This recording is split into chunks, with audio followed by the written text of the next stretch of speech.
Hustle. Hey everybody, Vaughn here. I know.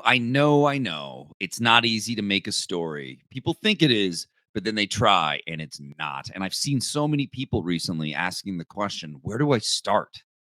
How do I begin? Don't you dare open up a blank piece of paper and just stare into it and try to create your own cool thing. That would be like handing you a guitar without knowing what you're doing and just expecting to whip out some Eddie Van Halen riffs. No, that's not happening. Where you start is somewhere very simple, my friends, and it's a little place called pre-production is what you start with. That is your way of developing and building your story and getting it ready in every way possible to be a fun experience by the time you write the script. And I'm going to go over my method of it. You might discover you have different things you like to do. That's totally cool. I've developed this over a number of years that works for me and makes for the best pre production possible. Now, what do I want out of pre production? I want so much work done before I write the script for my comic book that every problem I run into is easy. I love an easy fix. And I'm not talking about heroin, y'all. I'm talking about when things need fixing in a story and you're easily able to just go back to your notes, go back to your character bios, go back to all the work you did in pre-production. Suddenly, there's no such thing as writer's block. Suddenly, all problems become easy to fix. Also, I am a firm believer that what I do for a living should be fun as hell. Making comics should be fun. Okay? I want to make sure it's not a painful thing to write a script. I want it to be the most fun time I could have making a comic book. When you're writing a script and you're excited about it and the characters, there's nothing like it. It's an amazing time. So let's get into pre production so that the actual production of the script is everything easy and fun in the world. All right. I'm all about enjoying what I'm doing, but you have to do the heavy lifting of pre-production first. Okay? Let's not just sit down and make script writing painful.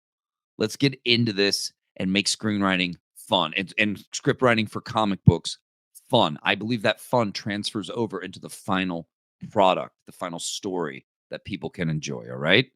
Okay. So we're going to go through this. I've written down the checklist, if you will, of everything I like to put into my pre production. So we have a log line. What is a log line? Some people say it's just a quick way to sum up your story and that's it. I think there's more to it. I think a log line is also about marketing. I think it's about engaging an audience. I think it's about grabbing people with your story. It was invented because we needed a quick, easy way to look a producer in Hollywood in the eye and say, here's my story in one or two sentences. Don't you want to read the script or don't you want to buy it? Okay. So think of it as a way to sell your story or engage an audience in one or two lines. Okay. You want to do it in an engaging way. Now, I look at log lines. I could do my own. I'm just going to do a full video on just log lines. So don't you guys worry. But I'm going to go over this real quick. A log line tells us who your character is, what the conflict is, what the stakes are, what happens if they don't get what they want. It doesn't have to have that part, but it's nice. They are an art.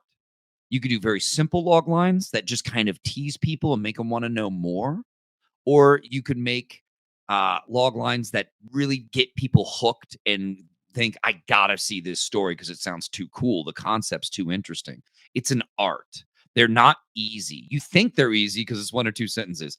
It is not. I've have to go through multiple drafts of a good log line to really hook people with it, to really make it something, make your story stand out from all the other stories out there. Right.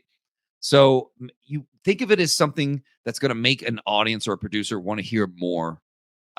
Think of it as something that hooks people. One way in which I learned the art of the log line is I went online and I looked up log lines from famous movies that help sell those movies. Log lines, good log lines is going to help sell your campaign, your book on a comic book campaign too. Put a good log line at the top, you might be able to sell a book just with that alone before people even see the art if you do it right. All right?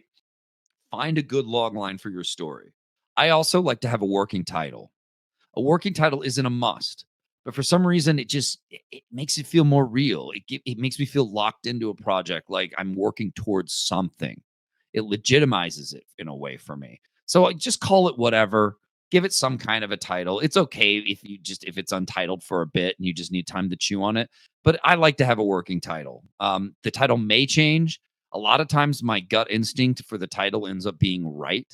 I like a title that is short, easy to remember, and would look good on a movie marquee. Those are kind of my rules.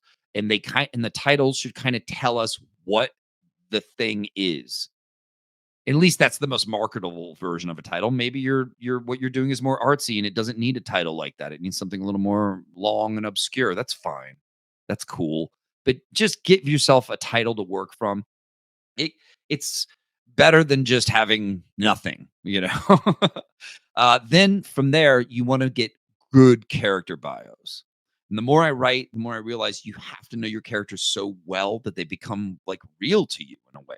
Like, people who are living in another dimension or reality from you that and you know what they're doing right now. You know, you can hear them, you can feel their presence. Knowing your characters well will help make what they say and do run smoothly and consistently throughout the entire story. More importantly, it will help you navigate how the characters interact with each other and grind against each other to keep things interesting. And by grind, I don't mean dirty dance moves. I mean an interesting way in which different characters conflict with each other, and it makes for more engaging stories. It's fun whenever the Avengers are kind of at each other's throats, is it not? It's fun whenever different characters with very different personalities have to kind of collide but want the same thing and have the same goals, right? It can be interesting, or they can be completely at odds. We have a hero versus a villain, and you want the hero and villain maybe to kind of reflect each other a bit. Sit down and really get to know your characters, even if it's the type of music they like or the type of gum they like to chew. Write cool bios for them, know their backstories. Their backstories are going to help inform how they see the world. All right. Then after that, I like to have a list of themes and ideas for my story. A theme is something that confuses almost every writer. A lot of people don't get what they are, even when they pretend to. I got into an argument with a professional filmmaker, and he didn't even know what a theme was. A theme is how you personally feel about something big that matters to you. It's not good versus evil or love. A theme is a very personal point of view on something. Like, for instance, love isn't worth it if there's no trust, or death ripples out. A person's death can ripple out and affects everyone around it. Like things like that. It's not just death. Your theme is how you feel about death, what you think about death. You could build entire stories from a single theme and then explore that theme in different ways. Okay. I explore death in my comic book Death Slinger from all these different angles, the good sides of it, the bad, the scary, the natural part of it. You could have characters that represent different themes for your story. So these themes are way more important than people realize. When I first started writing, I was kind of an idiot. I mean, I was new, but I thought a theme was something that just kind of naturally came about as you wrote the story. Instead, they're kind of these awesome compasses that can if you're getting stuck with something, you can say, well, how can I explore the theme of love not being enough through this character or through some events that happen to the character? Okay. From themes, ideas on what we want to happen in our story can bloom. If you're stuck, a theme is, like I said, it's a good way to go back to what you want to say with your story. Think of a theme as it never is overtly stated, ever. You never full on verbally state what the theme is, but you have the story and the characters and their actions and what happens communicate your themes and ideas. And in a way, the theme is the voice of your story. And that's a very powerful thing. It stays with people, whether they're even aware of it or not. All right. It's the unspoken language of your story, if that makes sense. Okay. Now, some new themes may pop up as you write your story. Keep them honest about what you care about. I believe this is kind of giving you a voice as a writer, and you're able to talk about what you really think on things. With this tool, I believe the truth of what you say can potentially resonate with audiences, guys. Now, what I love to do, this is where I start. Maybe I should have put this at the top. because this is where I actually start before the log lines, before the everything. I just make a basic text file with all my notes and ideas free flow. It starts abstract. I just it's all random and it's ideas for cool things that can happen or even one-liners that can be said in the script.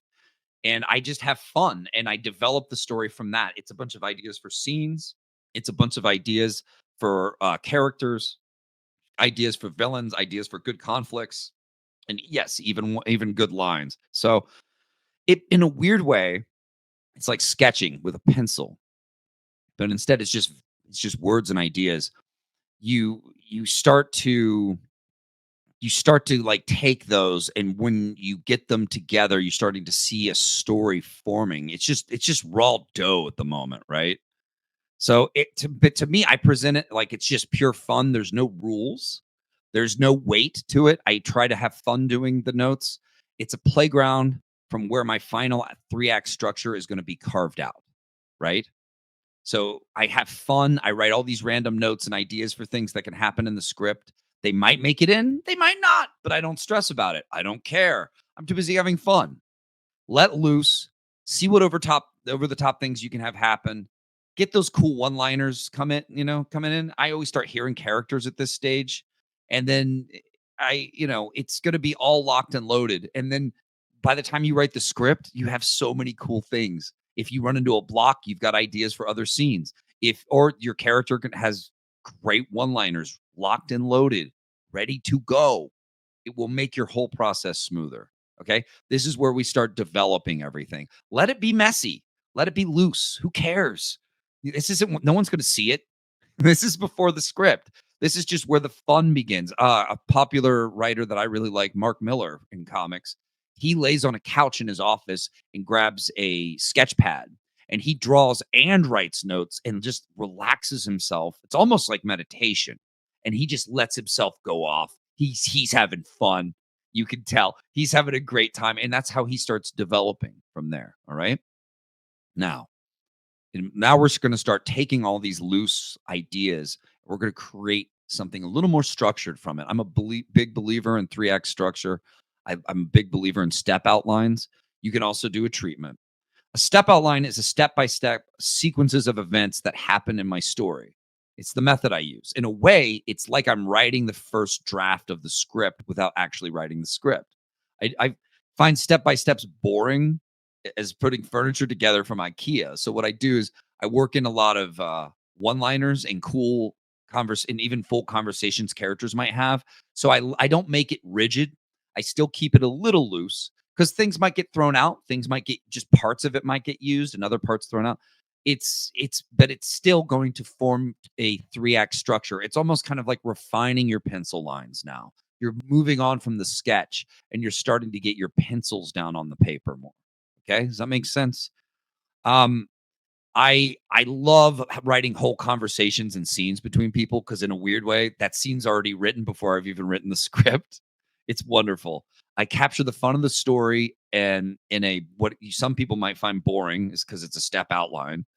But once I go to script, I know I have energy there that's going to be fun.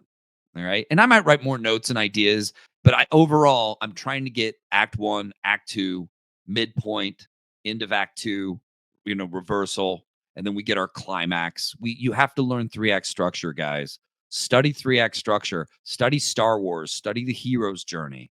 You will look, it's very basic, but it all resonates with us and makes sense and kind of taps into something within us that's encoded within us. It's very important. All right. So I make sure I have my ending as well. And speaking of, find an ending that you love. I didn't used to do this. I used to think, oh, I'll do so much work and write the story, and then the ending I'll see what the ending needs to be by the end. But I found endings were kind of hard for me. Instead, I'm way more conscious of having an ending at the beginning now because the ending informs so many things you can do before it that build up to it. You're working backwards in a way, but you're not. You know what the ending's going to be. So early on, some characters should say some things that foreshadow it. There's by knowing what the big surprise is going to be at the end, you're able to set up all these other fun surprises along the way, guys. It's power. And it makes it easier. All this stuff I've told you so far, this entire checklist, all of this makes it easier to write your story. So you could be like, yeah, I've got the best comic book in the world. I've got the best script in the world. And you're going to love this. Check this out, guys. Check it out. Uh, you sometimes naturally need to let a story find its ending, but I like this. I like knowing what the ending is and knowing it's a good ending. It makes me excited to get to that ending. It makes me excited to create all the little things that need to work together to get us towards that ending in the best way possible. It's great. It takes out so many headaches, guys. It's like a North Star. You know what I mean? It guides you. Come up with the best ending for what you want to say with your story early, and it will inform your writing and help you have a better, more fun time writing. And it'll just be better writing. It'll fit better with what you have happen at the end rather than it all just kind of being, in its own world. Now, I have some other things I do. You don't have to do these. These are not musts, but this goes into my pre-production packet, if you will. Okay. I like to make a logo. I do a logo for everything I make. It gives me kind of this goal to see it finished. It keeps me excited. It makes me go, oh wow, I want to get this out into the world. It gives me a goal, a focus. I love to do character designs. I'm a designer. I've done character design since I was 8, 9 years old. I still love doing them. I'm obsessed with them. So you're going to get full character designs from me when I turn in a pre-production packet. And I like to make a folder of inspirational images and get like hundreds. And yes, that's just my style. You don't have to do this. Hundreds of images, all the images I can get because I want to communicate what I'm doing to an artist later. When you want to get an artist to work with you, you can't just say, it's great. It's going to be great. Oh, I wrote a script. If you turn in a full pre production packet with a script, a logo, character designs, a folder full of inspirational images, I'm telling you guys, it can really inspire them and get them excited to work with you. Or it might make them go, oh, this isn't my wheelhouse. This isn't what I'm into. So thank you, but no thanks. That way you don't end up working with an artist who turns out to not be that into the project. It's really great. Of course, it's also great for just helping you understand your story better than anyone and being able to pitch it, being able to sell it later. Okay. So it took me a while to hone this method. I hope it helps you guys and can make your writing fun and faster and more enjoyable. We haven't even gotten to the part where you write the script yet, and this is a lot of work, but I have fun doing it. I love collecting images, love making character designs, love logos, love doing that step outline and getting my story all structured out so it's kind of ready to go. You know, you're setting yourself up for success and fun when you do it this way, in my opinion. Maybe there's some things that you like to do instead. I don't know. But yeah, that's my checklist, guys. A good log line, a working title, character bios, a list of themes and ideas, a file for freeform notes and ideas, a full 3-act structure, step outline, or treatment. A treatment is kind of just sentences and paragraphs saying this happens, and then this happens. It's like a little short brevity retelling, like telling of your story. I like a step outline where I can put like act 1, act 2, act 3 and stuff like that. It depends on however you want to do it, however it works for you. Okay. And then make sure you have an ending that you love. It's powerful. It will help you. If you have all these things together, I guarantee you, if you run into a bump in your story and some sort of writer's block, which I don't really believe in, but if you feel blocked, there's a solution within this pre-production packet for what you're working on. There's going to be a note or an idea or a character, something that's going to make you go, "Oh, okay, well that's how I move forward with the story here. I need to do this. Oh, I need to stay true to this theme. What would be a cool way to explore this theme? Oh, I'll do it like this." It's power, guys. It's power. So yeah, this is how I do it. I hope it helps you. I hope it helps get you writing and feeling confident about your writing. Don't stare at a blank page. Don't question where to begin. Do pre-production. Did that rhyme kind of? I hope so. Maybe it'll stay in your heads better. I don't know. That's my method.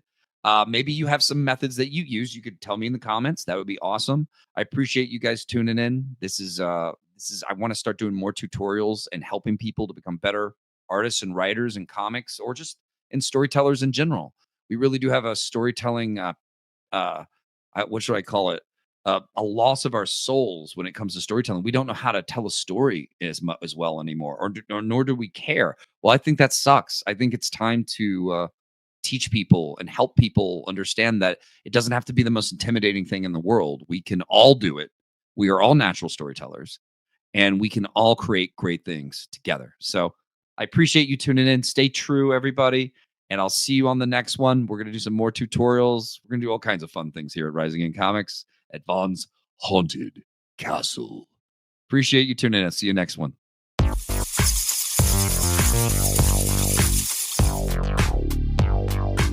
Vaughn's Haunted Castle.